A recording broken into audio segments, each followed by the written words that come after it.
Alors, comme je vous l'ai dit dans l'exposé ce matin, il y a un des points importants dans l'action d'un probiotique, c'est de conserver son efficacité, de conserver son mode d'action et de préserver le micro-organisme au cours du temps, de façon à porter un produit toujours efficace et toujours avec un optimum d'efficacité. Et ceci tout au long des procédés de production, mais aussi tout au long de l'ingestion, puisque en final, on doit arriver avec un micro-organisme. Le micro-organisme doit arriver sur son site d'action avec une efficacité toujours identique à celle qui a été démontrée en laboratoire.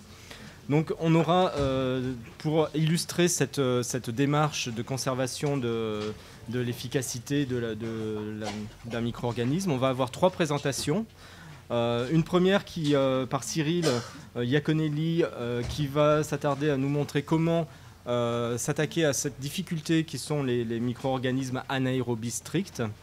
Ensuite, on aura un exemple de la levure et de son rôle antioxydant par Sébastien Dupont. Et on terminera par une des méthodes de préservation de l'efficacité et de la viabilité d'un micro-organisme, qui est l'encapsulation avec Yves Vacher. Donc Cyril, je te laisse la parole pour le premier exposé.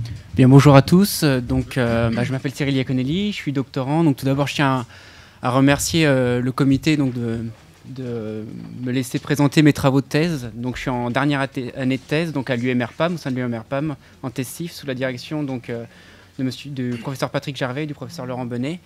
Et donc je vais m'attarder sur une bactérie dont vous avez un tout petit peu entendu parler depuis ce matin, qui s'appelle Faecalibacterium prausnitzii. Donc voilà, je vais développer mon exposé sur trois plans. Donc tout d'abord une introduction au projet FPARIS, dont vous avez déjà entendu parler ce matin. Ensuite sur la production de biomasse et enfin donc, sur la stabilisation et la conservation de cette biomasse produite.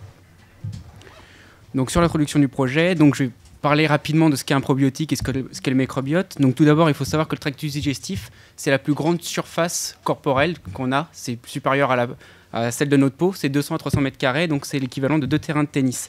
Au niveau du nombre de bactéries, on a vu ça ce matin, on a 10 puissance 14 bactéries, donc on a 10 fois plus de bactéries que de cellules humaines, on est un peu en infériorité numérique, et ça représente 20 000 fois la population mondiale, donc il faudrait 20 000 terres en population humaine pour faire l'équivalent du nombre d'individus qu'on a de bactéries en soi. Donc ça représente en moyenne 500 espèces, et ça peut aller jusqu'à 1000 espèces par individu, et après, on confère à ce microbiote donc, de rôles multiples, donc de détoxification, digestion des fibres, production de vitamines, prévalence à l'obésité, action sur le système immunitaire. Et de jour en jour, on a de nouvelles publications qui nous montrent encore l'action du microbiote sur la santé. Présentation de Faecalibacterium prausnitzii, donc qui est vraiment la bactérie qui nous intéresse ici. Donc c'est une bactérie les plus abondantes dans le côlon humain. C'est une souche qui est strictement anaérobie et gram-négative. Et en plus d'être strictement anaérobie, elle est extrêmement sensible à l'oxygène. Ce qui signifie, vous l'avez déjà entendu parler, quelques secondes, quelques minutes, on perd le milliard de bactéries qu'on avait dans notre tube.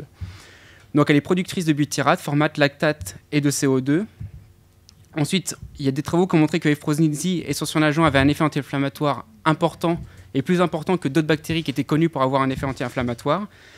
Elle est moins abondante chez des patients atteints par les maladies chroniques et on voit que chez les personnes qui sont en rémission, donc plus on va vers la droite, plus elle est présente et, chez les patients qui sont donc en train de se soigner de ces maladies. Et donc l'objectif de ce projet, c'est de sélectionner, produire et conserver une souche de Faecalibacterium prausnitzii pour réduire les symptômes de patients atteints de maladies intestinales chroniques.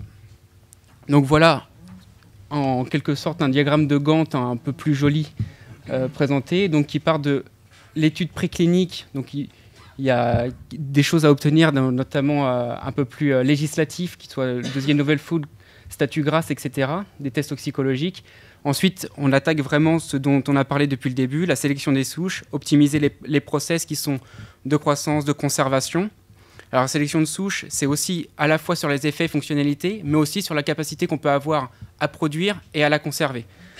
Ensuite, la production à l'échelle industrielle et enfin, une étude clinique où on s'approche là vraiment de la galénique et de la gélule finale. Donc c'est un projet qui est collaboratif avec des collaborateurs donc, du coup multiples. Donc l'INRAD Jouan-Josas, dont vous avez déjà entendu un peu parler ce matin, Welliance, Merck et l'Université de Bourgogne, AgroSubDijon, et donc l'UMR-PAM. Donc, je présente ça sous forme de cycle parce qu'effectivement, tout le monde collabore en même temps et il n'y a pas vraiment d'étape comme c'était présenté avant, c'est plutôt sous forme de cycle parce qu'on retombe sur les mêmes procédés. C'est-à-dire qu'on sélectionne les souches. Est-ce qu'elles poussent? Oui, non. Elles ne poussent pas, il va falloir refaire une sélection sur la fonctionnalité, etc. Bon, on a présenté le projet. Maintenant, on va attaquer vraiment les résultats obtenus au cours de ce projet. Donc, sur la production de biomasse, tout d'abord. Donc là, je fais un schéma de production où je parle un petit peu aussi de la lyophilisation, donc de la conservation de la bactérie. C'est juste pour voir où sont les difficultés en quelque sorte. Donc déjà, toute la chaîne doit être en anaérobie parce que c'est nécessaire pour notre bactérie, sinon elle meurt. Ensuite, on a 2 optimisations de formulation, donc, qui soient pour le milieu ou pour les protectants de lyophilisation. Ensuite, on a des gestions de l'anaérobie qui sont nécessaires entre chaque étape, à chaque transfert, d'accord, que ce soit du tube vers un shot, vers le fermenteur, en centrifugation, etc., vers le lyophilisateur. Et donc, on a une optimisation aussi de procédés, aussi pour le procédé de culture, mais beaucoup aussi sur l'optimisation du procédé de lyophilisation pour conserver le maximum de biomasse, parce qu'il faut que la bactérie soit vivante pour que ça soit un probiotique. Donc, les équipements qu'on a, tout d'abord pour la production, on vous a montré, donc, nous on appelle ça la boîte à gants, c'est une chambre de Fretter, donc une chambre anaérobie.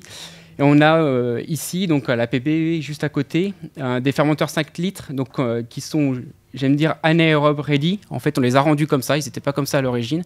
On a fait un long travail dessus pour les rendre ainsi, pour permettre la culture de F-Pro dedans. Ensuite, pour ce qui est de la stabilisation, on a un lyophilisateur, des lyophilisés et des enceintes pilotes de séchage à humidité relative dont je vais vous parler un petit peu, parce que ça nous a été très utile dans un premier temps pour étudier le séchage de la bactérie.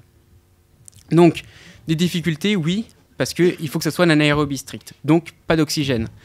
Donc pour ça, je vais vous présenter les tubes N-Gate, donc c'est des tubes qui sont un peu spécifiques pour la culture, on est obligé de faire dégazer le milieu dedans, etc., pour enlever toutes les traces d'oxygène. Et la boîte à gants, donc là où on fait toutes nos manipulations, que ce soit culture, gélose, etc. Ensuite, anaérobie, est-ce que ça suffit?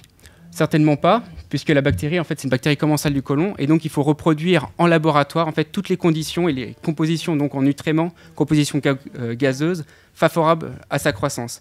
Donc on a testé pour ça plusieurs gaz, compositions gazeuses, et on obtient, en fait, on a réussi à trouver une composition gazeuse qui était la meilleure pour la culture de la bactérie. Ensuite, donc pour ce qui est d'où on est parti et d'où est-ce qu'on a allé après donc, vers le milieu industriel développé. Donc déjà, dans un premier temps, on faisait des cultures en tube, donc on était en 10 ml. Les DO ils étaient inférieurs à 1 dans un premier temps. Les dénombrements atteignaient péniblement 10 puissance 8 UFC par ml. Et les contraintes, c'était la présence de farine animale dans le milieu. Donc c'est pas possible d'exploiter ça de manière industrielle. Donc, on a travaillé dans un premier temps sur les atmosphères gazeuses que je vous ai présentées, la composition qualitative et quantitative en nutriments, que ce soit en peptone, en sucre, etc., et l'ajout de micronutriments, pour finalement arriver à une production donc, en 2 litres avec des DO supérieurs à 5, un dénombrement de 2,19 UFC par ml et un milieu en fait finalement exempt de farine animale, donc exploitable industriellement. Donc, on est content. Hein. Donc, une fois qu'on a réussi à produire cette biomasse, maintenant qu'on a une biomasse assez importante et on s'approche du coup des productions industrielles, donc ce qu'on obtient souvent sur des lactobacilles par exemple, des DO supérieurs à 5, après il n'y a plus qu'à ajuster un petit peu pour avoir des DO de 10. Donc, stabilisation et conservation, voilà la nouvelle partie. Donc, stabiliser la biomasse pour en conserver la plus grande viabilité. Donc, je vais parler rapidement de ça parce qu'après, je pense que Sébastien vous fera plus longuement les détails de ce que subissent les micro-organismes pendant le séchage. Donc, il y a des perturbations qui sont principalement physiques et chimiques. Et pour ça, on a plusieurs leviers qui sont les cinétiques de séchage, l'ajout d'agents vitrifiants, d'antioxydants. Et pareil pour ce qui est de l'oxydation, donc des perturbations chimiques, on peut ajouter des antioxydants et jouer aussi sur l'atmosphère gazeuse. Donc voilà les premiers tests de viabilité obtenus après séchage, donc les résultats obtenus. Et en fait, ce qui est intéressant ici, c'est que à gauche, en fait, vous avez les résultats obtenus, ce qu'on appelle dans un séchage couche mince, qui est obtenu en fait dans la petite, non, j'ai pas de laser, en fait dans la petite boîte qui est juste à côté. Merci. Donc la petite boîte qui est juste ici. D'accord, qui est une enceinte à humidité relative contrôlée qui nous permet de faire des séchages et de pouvoir faire d'abord un screening protectants. Et en fait, ce qu'on remarque, c'est que les résultats sont assez équivalents entre ce qu'on obtient lors de ce séchage. Donc la boîte est insérée bien sûr dans la chambre de Fretter et après lyophilisation. Donc en fait, on a mis au point au laboratoire un procédé de séchage pilote qui permet de sélectionner les protectants assez rapidement, parce que la lyophilisation, ça prend plusieurs jours, d'accord, il faut congeler, etc. Alors que le séchage, là, il se réalise en 1 heure. Donc on a la viabilité, après, on peut faire ça dans la journée. Donc, et puis en plus, d'un point de vue volume de matériel, ça reste assez... voilà, tous les avantages en fait sont regroupés ici, je les ai mis, rapide, simple, faible volume à produire, et c'est homogène avec les résultats de lyophilisation. Donc, après ce qu'on a fait, donc, on a déjà sélectionné qualitativement des protectants, donc les protectants qui seront à utiliser et à optimiser pour la lyophilisation.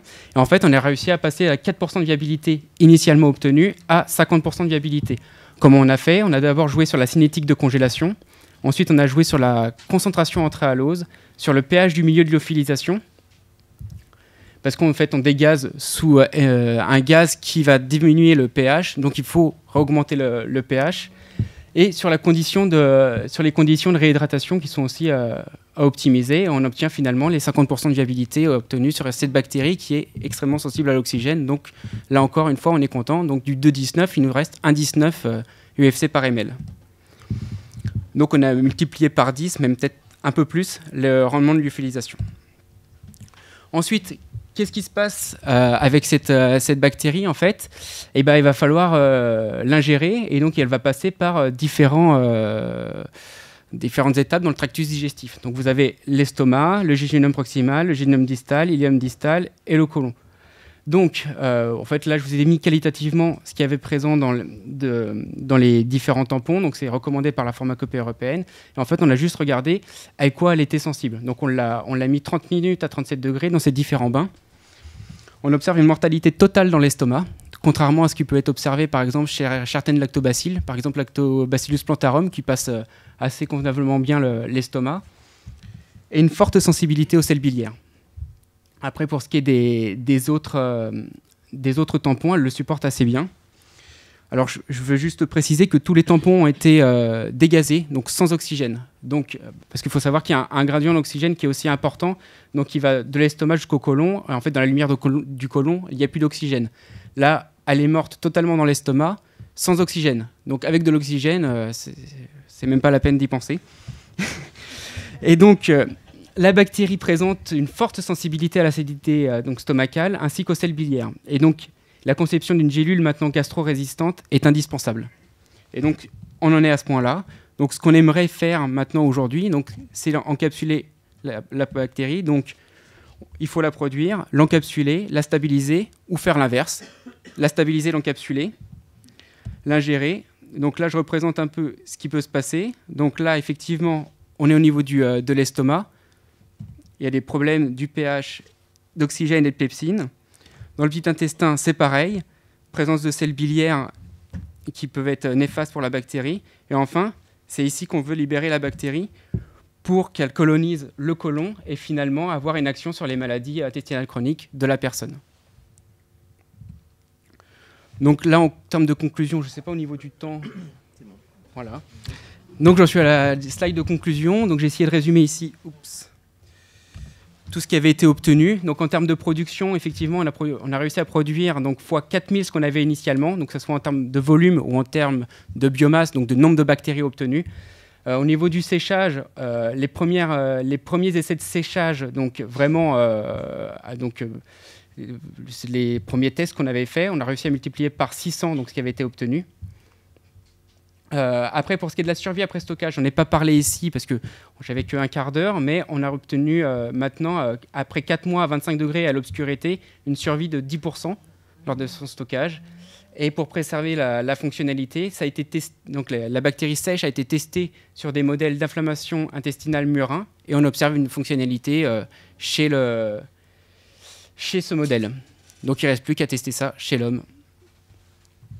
Voilà, donc je tiens à remercier tous les collaborateurs du coup, avec qui on a pu travailler dans ce projet. Donc, je suis en fin de thèse, donc ça me permet de les remercier parce que la plupart sont ici. Donc l'équipe de l'INRA de Lyon-Josas, j'espère avoir oublié personne. Biovitis, David Tropel aussi qui est là, donc j'aurais pu l'ajouter, mais je ne savais pas qu'il était là.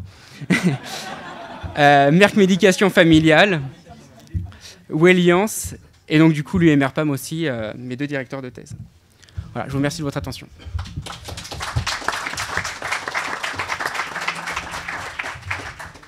Merci Cyril et bravo pour avoir résumé autant de travail, parce qu'il y a un travail énorme derrière en quelques slides, en quelques diapositives très claires.